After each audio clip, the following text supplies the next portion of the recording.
New low carb recipe from ketoandme.com, hearty juicy pancakes. Cooked 2 chicken thighs.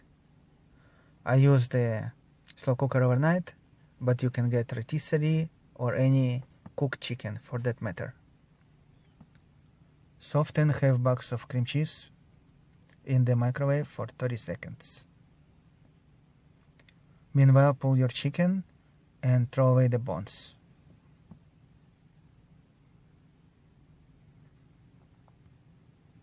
This is my Earl Grey hot tea with 2 drops of lemon.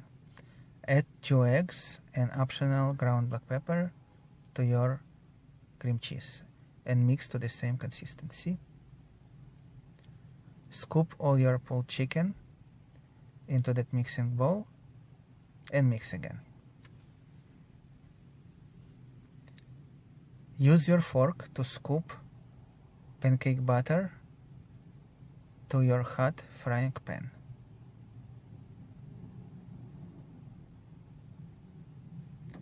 Flip them once. I'm going to simmer my chicken pancakes in bouillon.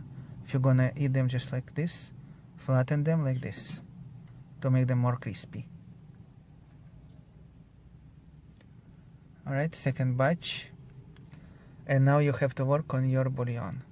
Try if you like the water that were left from cooking your chicken. If you don't like it, just mix chicken bouillon cubes.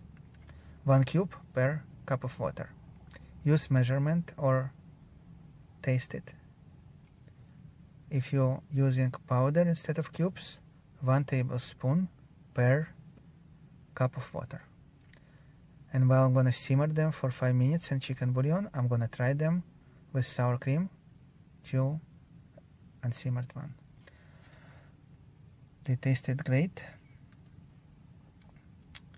and those that were simmered tasted heavenly. Have a good day.